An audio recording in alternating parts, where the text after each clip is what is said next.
गिरिराज महाराज की जय। कृष्ण कन्हैया लाल की जय।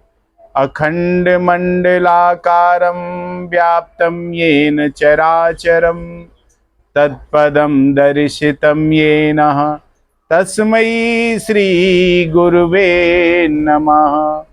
भक्ताविलासा चरितानुसारी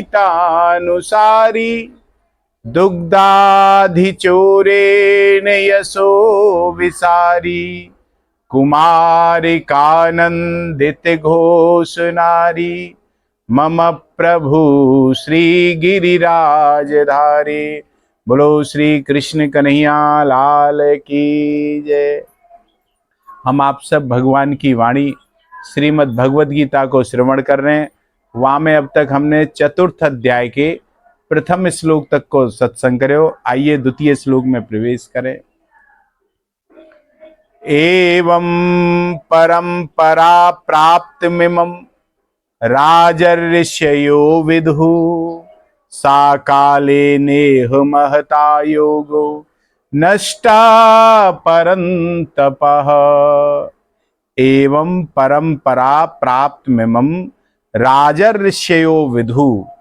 यहाँ सूर्य, मनु, इक्ष्वाकु राजाओं ने कर्मयोग को भली भांति जानकर उसका स्वयं भी आचरण किया और प्रजा से भी वैसा ही आचरण कराया। इस प्रकार राज ऋषियों में इस कर्मयोगी परंपरा चली आ रही है और यह राजाओं क्षत्रियों की खास मतलब निजी विद्या है। इसलिए प्रत्येक राजा को यह विद्या जाननी चाहिए और इसी प्रकार राजा कोई नहीं, इसी प्रकार परिवार में, समाज में, गांव में जो मुख्य व्यक्ति होता है उन्हें भी इस विद्या का अवश्य जाननी चाहिए। ये प्राचीन काल में कर्मयोग को जानने वाले राजा लोग राज्य के भोगों में आसक्त हुए बिना सुचारू रूप से राज्य का संचालन करते थे। आजकल तो जरा सा ही कोई पदवी मिली भोगों में आसक्त हो जाती हैं महाराज। प्रजा के हित में उनकी स्वाभाविक प्रवृत्ति रहती थी। सूर्यवंशी राजाओं के विषय में महाकवि कालिदास जी ने कहा है, प्रजा नामेव भूर्त्यर्थ सा ताभ्यो बलिम गृहीत सहस्र गुणो मुस्त्रष्टु मादत्ते ही रसम रवि।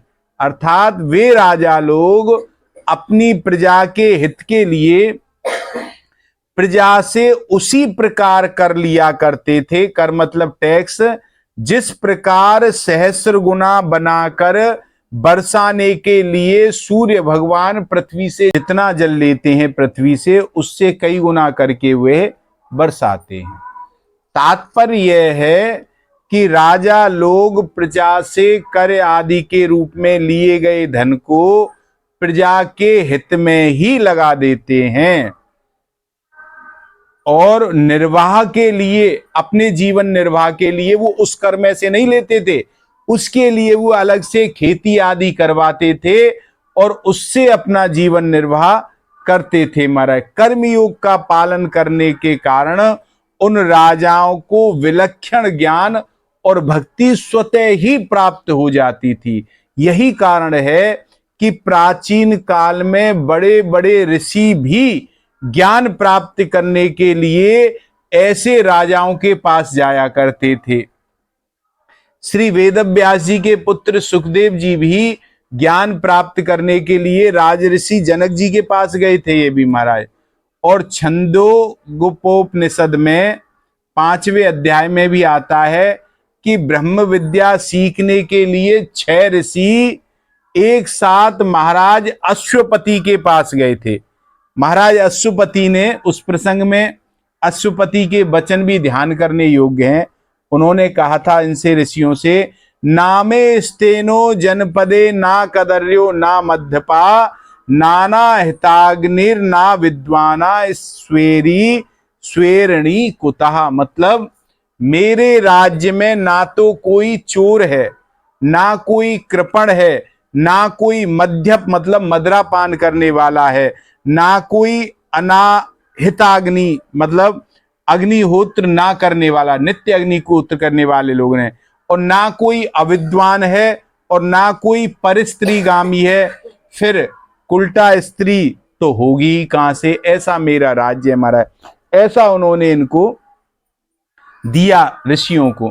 तो कहने तीसरे अध्याय के 20वें श्लोक में जनक आदि राजाओं को, यहां सूर्य मनु इक्ष्वाकु आदि राजाओं को कर्मयोगी बताकर भगवान अर्जुन को मानो यह लक्ष्य कराते हैं कि ग्रस्त और क्षत्रिय होने के नाते तुम्हें अपने पूर्वजों के अनुसार कर्मयोग का पालन अवश्य करना चाहिए, करना ही चाहिए। इसके अलावा अपने वंश की बात जो कर्मयोग की विद्या है, अपने में अपनी सुगम भी है, इसलिए आनी ही चाहिए, तुम्हें ये विद्या सीखनी ही चाहिए, क्यों तुम्हारे वंशानुगत है हमारा। सा काले नेह महता योगो नष्टः, परमात्मा नित्य है और उनकी प्राप्ति के साधन कर्मयोग, ज्ञान योग, भक्ति योग आदि भी परमात्मा के द्वारा निश्चित किए होने से ये भी नित्य हैं, अतः उनका कभी भी अभाव नहीं होता। न भावो विद्यते सता, ये आचरण में आते हुए ना दिखने पर भी, आचरण में आते हुए चाहे दिखे ही नहीं है, फिर भी ये नित्य रहते ही हैं महाराज। इसलिए यहां आए हुए जो नष्ट पद आया है, इसका अर्थ लुप्त अथवा अप्रकट होना है, अभाव या नष्ट होना नहीं है इसका यहां अर्थ। पहले श्लोक में कर्मयोग को अव्ययम अर्थात अविनाशी कहा गया है, अतः यहां नष्ट पद का अर्थ यदि हम कर्मयोग का अभाव मान ले जाए तो ये तो उल्टा हो जाएगा। यहां दोनों में विरोध उत्पन्न हो जाएगा कि यदि कर्मयोग अविनाशी है तो उसका फिर अभाव कैसे हो सकता है महाराज, और यदि उसका अभाव है तो फिर वह अविनाशी कैसे हो सकता है। इसके सिवाय आगे के तीसरे श्लोक में भगवान कर्मयोगी योग को पुनः प्रकट करने की बात कहेंगे अगले श्लोक में। यदि इसका अभाव हो गया होता तो पुनः प्रकट होता कैसे, अगर ये नष्ट ही हो चुका होता तो पुनः कैसे प्रकट होता महाराज। भगवान के वचनों में विरोध भी नहीं आ सकता, भगवान का वचन तो गलत नहीं हो सकता। इसलिए यहां यह नष्ट पद का तात्पर्य यह है कि इस अविनाशी कर्मयोग के तत्व का वर्णन करने वाले ग्रंथों का और उसके तत्व को जानने वाले तथा आचरण में लाने वाले श्रेष्ठ पुरुषों का इस लोक में अभाव सा हो गया है, अभाव नहीं अभाव सा हो गया है। जहां से जो बात कही जाती है वहां से वह परंपरागत जितनी दूरी पर चली जाती है उतनी ही उसमें स्वतः अंतर आता चला जाता है, यह नियम है। तो भगवान कहते हैं कि कल्प के आदि में मैंने यह कर्मयोग सूर्य भगवान से कहा था और फिर परंपरा से इसे राज ऋषियों ने जाना, अतः इसमें अंतर पड़ता ही गया थोड़ा थोड़ा थोड़ा, और बहुत समय बीत जाने से अभी यह योग इस मनुष्य लोक में, मृत्यु लोक में लुप्त प्राय होता चला जा रहा है। यही कारण है कि वर्तमान में इस कर्मयोग की बात सुनने तथा देखने में बहुत कम आती है, बहुत कम दिखाई देती है महाराज।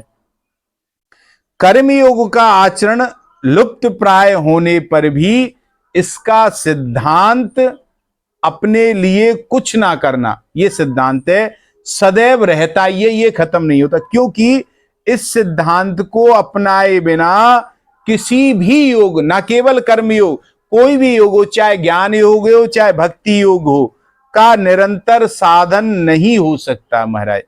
कर्म तो मनुष्य मात्र को करने ही पड़ते हैं। हाँ, ज्ञान योगी विवेक के द्वारा कर्मों को नाशवान मानकर कर्मों से संबंध विच्छेद करते हैं, अपना संबंध हटाते हैं, और भक्ति योगी कर्मों को भगवान के अर्पण करके कर्मों से संबंध विच्छेद करते हैं, ये अंतर है। अतः ज्ञान योगी और भक्ति योगी को कर्मयोग का सिद्धांत तो अपनाना ही पड़ता है दोनों को, भले ही वे कर्मयोग का अनुष्ठान ना करें।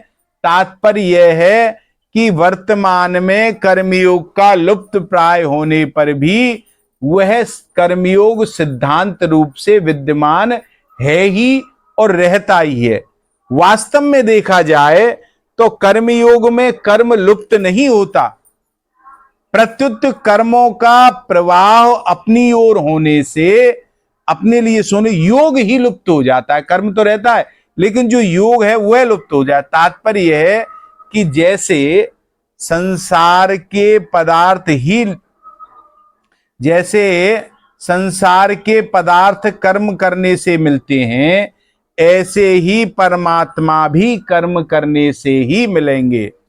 यह बात साधकों के अंतःकरण में इतनी दृढ़ता से बैठ गई है कि परमात्मा नित्य प्राप्त है, इस वास्तविकता की ओर उनका ध्यान ही नहीं जाता। वो ये मानते हैं कि भगवान नित्य प्राप्त है, ये नहीं मानते। वो कहते हैं कर्म करने से ही मिलेगा। महाराज, कर्म सदैव संसार के लिए होते हैं, कर्म भगवान के लिए नहीं। कर्म सदैव संसार के लिए होते हैं और योग सदैव अपने लिए होते हैं महाराज। और योग के लिए कर्म करना नहीं होता, वह तो स्वतः सिद्ध है, अपने आप हो जाता है। अतः योग के लिए यह मान लेना कि वह कर्म करने से होगा, यही योग का लुप्त होना माना गया है। ये जो सोच बन गई है, यही योग का लुप्त होना है। तो मनुष्य शरीर कर्म योग का पालन करने के लिए, अर्थात कर्मयोग का पालन क्या है? कर्मयोग का पालन है कि दूसरों की निस्वार्थ भाव से सेवा करने के लिए ही मिला है। अपने लिए ना करके दूसरों के लिए सेवा करना, यही कर्म। परंतु आज मनुष्य रात दिन अपने सुख सुविधा सम्मान आदि की प्राप्ति में ही लगा हुआ है महाराज।